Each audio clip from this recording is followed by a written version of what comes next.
perkenalkan, nama saya Kevin Halil Ibrani dari Prodi Pendidikan Seni Musik, Fakultas Pendidikan Seni dan Desain.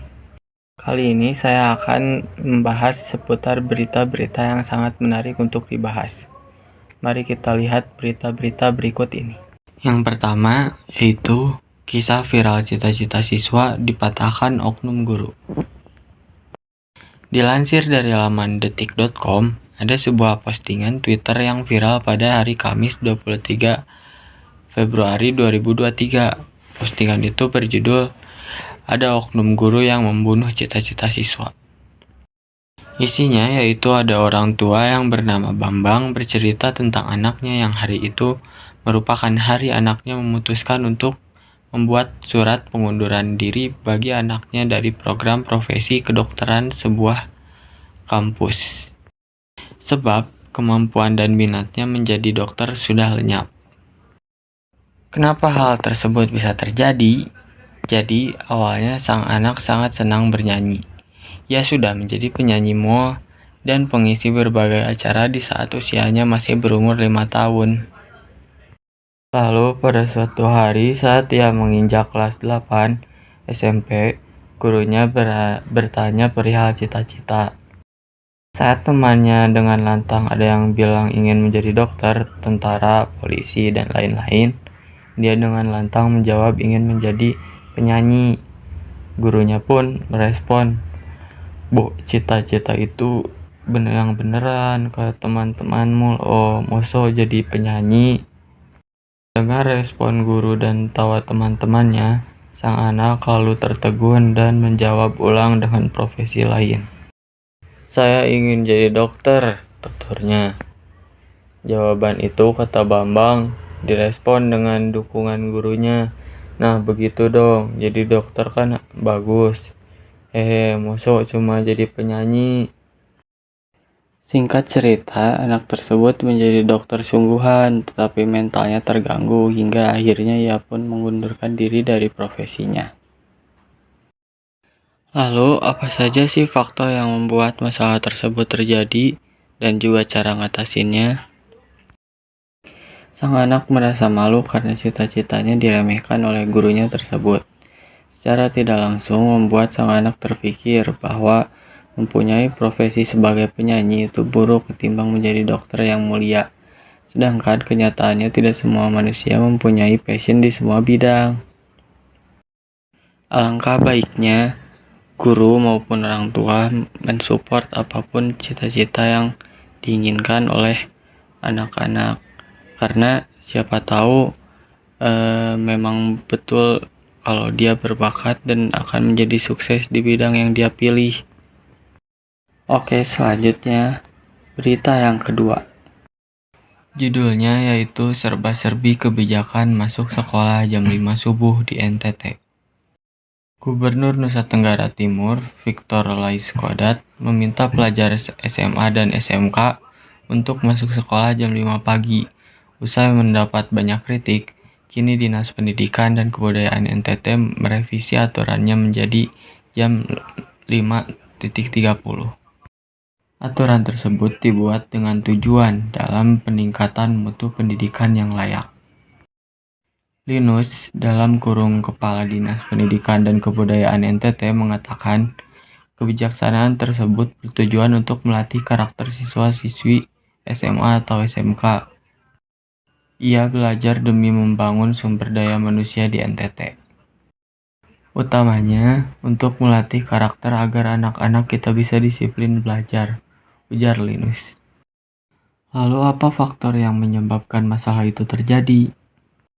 Jelas sebagaimana yang tadi disampaikan, Gubernur NTT telah membuat aturan yang membuat banyak kritik dari masyarakat. Entah aturan ini bagus atau tidak nantinya, menurut opini saya, hal ini terlalu berlebihan untuk anak SMA yang masih berumur belasan tahun. Solusinya yaitu sudah ada perevisian dari gubernur itu sendiri, yaitu menjadi pukul 05.30, yang asalnya yaitu 05.00. Menurut saya pribadi, mungkin alangkah baiknya kalau jam 06.00 saja, karena 05.30, saya rasa masih terlampau pagi. Next, berita ketiga. Beritanya yaitu berjudul 2 remaja pelaku keliti di Magelang masih pelajar SMK. Dilansir dari tempo.co, 2 remaja pelaku keliti yang videonya viral saat dikejar mobil warga berhasil diamankan Polresta Magelang, Jawa Tengah. Pada Selasa, tanggal 7 bulan 3, polisi menyita sebuah celurit dan motor untuk barang bukti. Kedua pelaku mengaku membawa senjata tajam ini untuk berjaga-jaga. Keliti saat ini memang sedang marak kasusnya, khususnya di Jawa Tengah. Entah apa penyebab maraknya kasus tersebut, tetapi salah satu penyebab kemungkinannya yaitu bisa faktor ekonomi, pergaulan bebas, juga kenakalan remaja. Solusinya yaitu bisa melakukan sosialisasi ke berbagai sekolah, yaitu tentang kenakalan remaja dan lain-lain. Juga diketatkannya patroli ke berbagai jalan raya agar mengurangi perilaku pelaku kelitih tersebut. Selanjutnya yaitu berita keempat, yang berjudul ChatGPT dan disrupsi peran guru. Pada November 2022 lalu, kita disajikan kabar rilisnya ChatGPT. Sebagai informasi, ChatGPT merupakan sebuah kecerdasan buatan AI yang dikembangkan oleh perusahaan bernama OpenAI.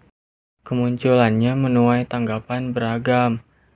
Beberapa orang menganggap bahwa ChatGPT dapat membantu mempercepat pekerjaan manusia di bidang olah data, membuat artikel, menyusun kode komputer sederhana, akunting, dan lain sebagainya.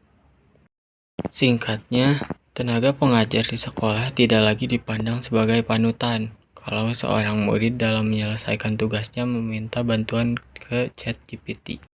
Ragam potensi persoalan yang mengancam dunia pendidikan bangsa ini akan berdampak pada pemakluman budaya plagiarisme. Karena cara tersebut merupakan jalan pintas bagi siapapun yang sedang atau akan menyelesaikan tugas akhir. Padahal jelas, plagiarisme adalah tindakan yang dilarang oleh undang-undang. Lalu, apa saja faktor yang menjadi masalah? Yang pertama yaitu teknologi AI yang bisa mengancam masa depan generasi, juga masa depan bangsa. Kedua yaitu profesi guru yang juga akan terancam karena adanya teknologi ChatGPT tersebut. Solusi untuk permasalahan tersebut yaitu Indonesia menciptakan program pendeteksi hasil AI dengan cepat. Tentunya solusi itu akan sangat bisa menyelesaikan masalah ini jika program tersebut berjalan dengan lancar. Berita terakhir yaitu berjudul rendahnya motivasi belajar siswa dipengaruhi oleh kemajuan teknologi.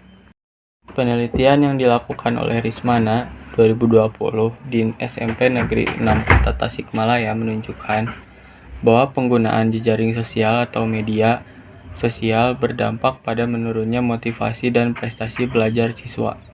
Hal ini juga berkaitan dengan informasi yang didapatkan melalui website dataindonesia.id.